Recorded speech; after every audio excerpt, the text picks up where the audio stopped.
I'm on the subject of words and their place in the development of this power that's within you, let me say a couple of things about the choice of words that you use in your conversation. The choice of words is the mirror into a man's very soul itself. One of the world's great philosophers once said, "Let me speak to you just 1 minute, and I'll tell you what your life has been for the last year. Let me speak to you 15 minutes, and I'll give you your history since the cradle."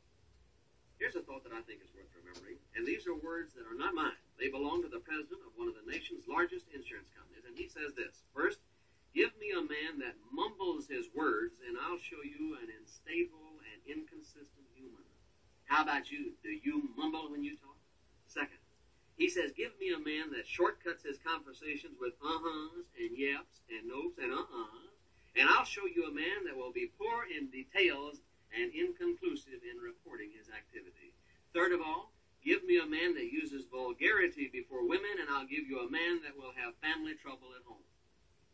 4, give me a man that deals in dirty stories, and I'll give you a bad credit risk. Words are literally the windows to a man's true nature. Now, I'm not here to agree or to disagree with this learned man, because his experience with people dates back more than 50 years, and he has made a success of watching men's words. But I do know that good impressions begin and end with good words.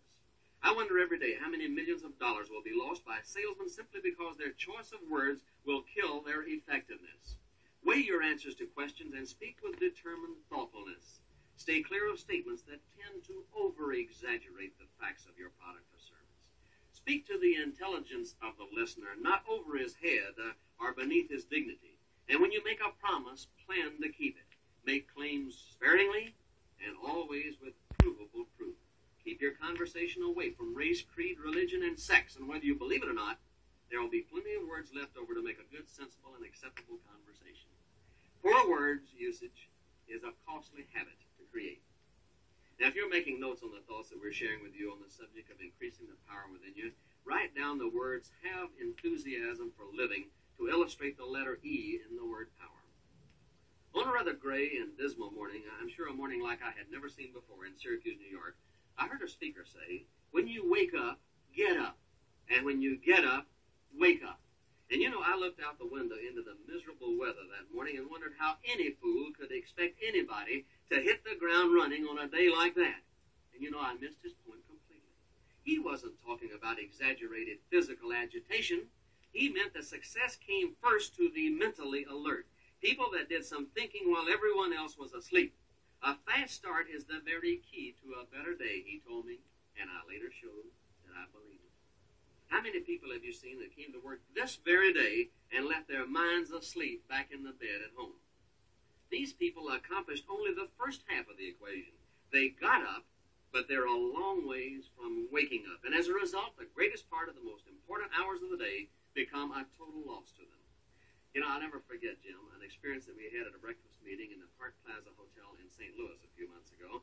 A salesman was lamenting his attendance at this early morning meeting by saying that he couldn't get the cobwebs out of his mind that early in the morning, so he considered that anything that happened there was going to be a total waste of his time. A salesman was sitting on the right side of him, and he responded with something like this. He said, "Well, that's because you go to sleep with your head empty at night, and the spiders just take over while you're asleep."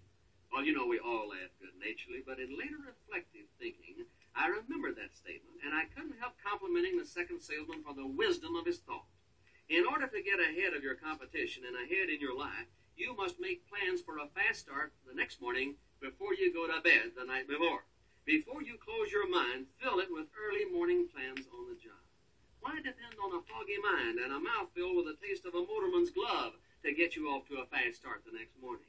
Ensure your success for the coming day by planning its beginning the night before, because many successful men do. If there is any doubting Thomases in my audience today, let me encourage you to see the difference in your enthusiasm for life between an unprepared day and one that is organized and action-filled for work. Now remember, the greatest part of your day is filled with the responsibility of making a living for your family, and it can be the happiest part of your life when you are prepared to meet each day.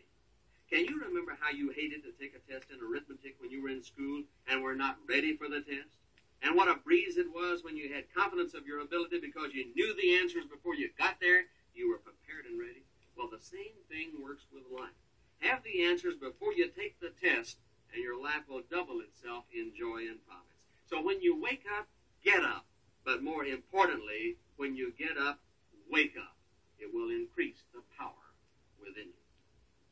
Thus far, we have been talking along the idea of being a peopleology specialist, the people-centered man that you should be in your daily living. Then we have encouraged you through the letter O, opportunity-oriented, to be ready and capable of capitalizing on the advantages when they come your way. Then we have challenged you to be W, wise with your words, letting quality communications open your door to greater success. Then we offered you a happier and more productive life by asking you to put E, enthusiasm, in your living with a plan that's worthy to be worked. And the last thought on the power within you is this, the letter R. Reproduce yourself in others. Widen your influence. Magnify your production. Increase your income by your ability to interest and to enlist others in behalf of your own success. It's well to remember that you are no wider, no deeper, and no more effective than your single talent until you have others working for the accomplishment of your success. Stop and think. Ralph Houck was nothing more than just a so-so catcher until he added a Mickey Mantle, a Tresh, a Bobby Richardson, a Whitey Ford, and 29 other Yankees to his ability, and he became a successful manager and a winner of the World Series. Andrew Carnegie, a penniless import from Scotland, was no genius in metals, but he surrounded himself with men that were specialists in metallurgy, and he created an empire of millions that has fostered libraries all over the continent. He, like Houck, was only as big as other people made him big. This is true all over the country. I have a salesman friend in California that was by himself a great selling success, but he teamed with another successful salesman, and today they are as effective as 3 good salesmen.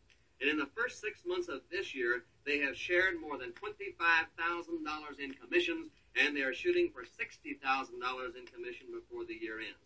They have literally multiplied themselves into greater success. In every case, the key is people. People who are interested in your success, and when provided an opportunity to share that success, will make you a greater success, and it works every time. May I tell you about a man that I have never met, yet a man that perhaps is one of the most graphic personifications of the power that can be within you of any person whose story I have ever heard. I think that the best way to appreciate his story is to imagine that you are this man, and live his experience as he might well have lived them. With a good imagination, you'll be able to construct a picture like this. You're lying in a bed, and you're slowly coming out of a nightmare of blackness. Blackness like you have never known it before. There is an antiseptic odor in the room that fades in and fades out as you try to stop that room from its fiendish whirling and spinning. Your mind tries to stabilize the room, but nothing seems to happen. You try to move your hands and your arms, your legs, but nothing will respond. Something is wrong, but you can't determine just what it is. So you struggle to bring sanity into focus, and you begin with simple facts. Facts like your name. It's Douglas Bader. You are a pilot officer in the Royal Air Force. You are 21 years old. Well, so far so good.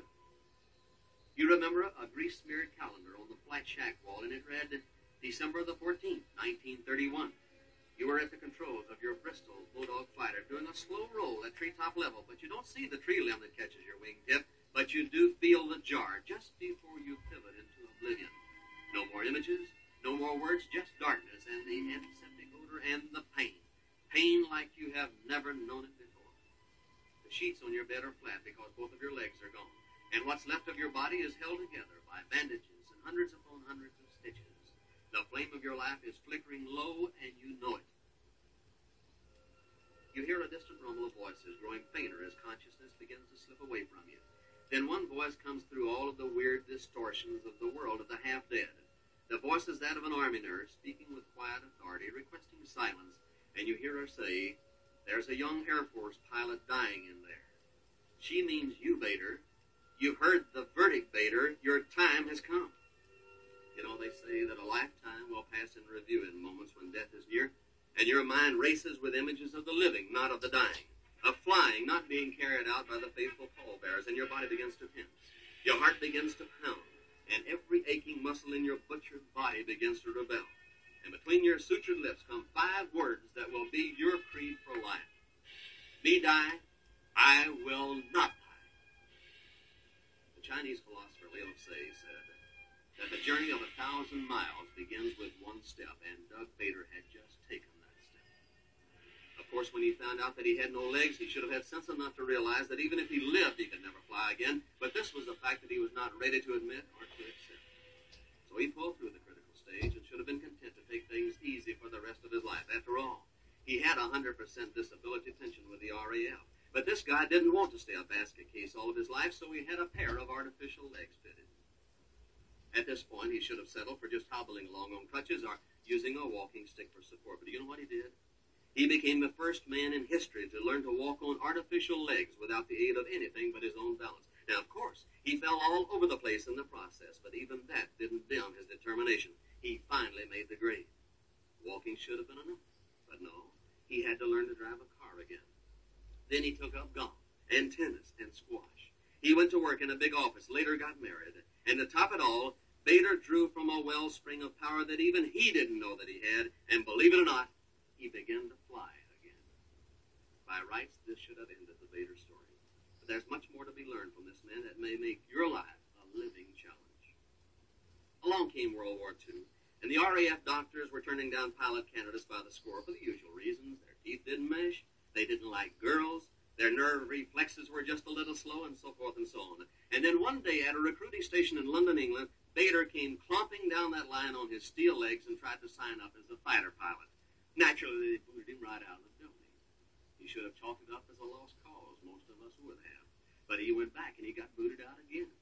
He went back a third time, a fourth, a fifth, and after 6 attempts, he wound up in the cockpit of a Spitfire fighter.